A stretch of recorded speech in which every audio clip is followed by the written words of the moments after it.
ഗണേഷ് കുമാർ സ്വപ്നത്തിൽ പോലും വിചാരിച്ചില്ല ഇതൊക്കെ തിരിഞ്ഞു കുത്തുമെന്ന്.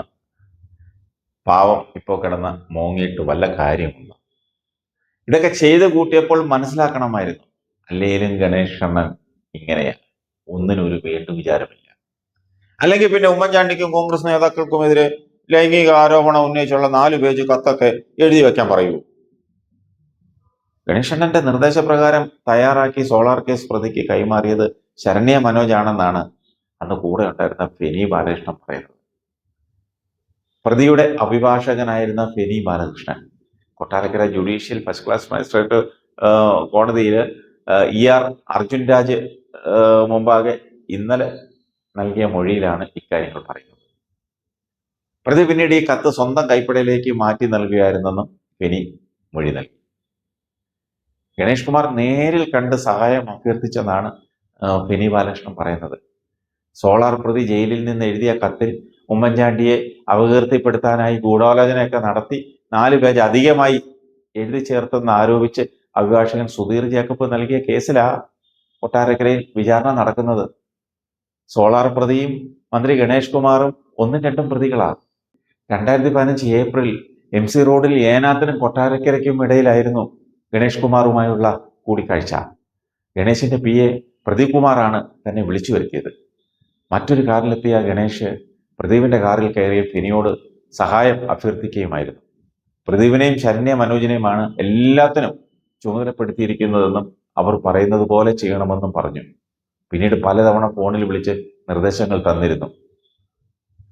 2015 മെയ് 12-ന് MC റോഡിൽ കൊട്ടാരക്കര TPM ഫെയ്ത്ത് ഹോം എവിടെയെന്നറിയാം? നമ്മുടെ പുലവൻ ജംഗ്ഷൻ കഴിഞ്ഞിട്ടേ തിരുവനന്തപുരം റൂട്ടിൽ തന്നെ KIP ഒക്കെ കഴിഞ്ഞ് കുറച്ചുകൂടെ അങ്ങോട്ട് ചെല്ലുമ്പോൾ ഒരു 500 മീറ്റർ അങ്ങോട്ട് ചെല്ലുമ്പോൾ ഇടതുവശത്താ ഈ TPM ഫെയ്ത്ത് ഹോം.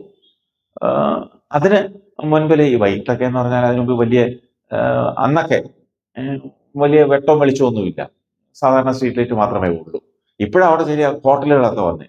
ഇപ്പോൾ ഒരു വണ്ടിയൊക്കെ കൊണ്ട് നിർത്തിയ അവർ കാണും, കാരണം ഈ അവിടെയൊക്കെ CCTV ദൃശ്യങ്ങളൊക്കെ ഉണ്ട്. അപ്പൊ ആ ഫെയ്ത്ത് ഹോമിന് സമീപം കാത്തു നിന്നാണ് ശരണ്യ മനോജ് കാറിലെത്തിയ ഫെനിക്കും പ്രതിക്കും കത്ത് കൈമാറി. 4 പേജുള്ള കത്തിൽ ഉമ്മൻചാണ്ടി സോളാർ കേസ് പ്രതിയെ ക്ലിഫ് ഹൗസിൽ പീഡിപ്പിച്ചെന്നും KC വേണുഗോപാലും അടൂർ പ്രകാശും AP അനിൽകുമാറും ഹൈബി ഈഡനും ഒക്കെ പല സ്ഥലങ്ങളിൽ പീഡിപ്പിച്ചെന്നും ഒക്കെ അതിനകത്ത് എഴുതിയിരുന്നത്. എന്തിനാണ് ഇങ്ങനെ എഴുതിയിരിക്കുന്നതെന്ന് ഫെനി ചോദിച്ചു. അതാരെങ്കിലും ചോദിക്കത്തില്ല. അപ്പോൾ പറയുക, ഇവരെല്ലാം ചേർന്നാണ് ഗണേശിന്റെ മന്ത്രിസ്ഥാനം നഷ്ടപ്പെടുത്തിയതെന്ന്. അതിന് അവർക്കിട്ട് ഒരു പണി കൊടുക്കണമെന്നായിരുന്നു ഈ ശരണ്യ മനോജ് മറുപടി പറഞ്ഞത്.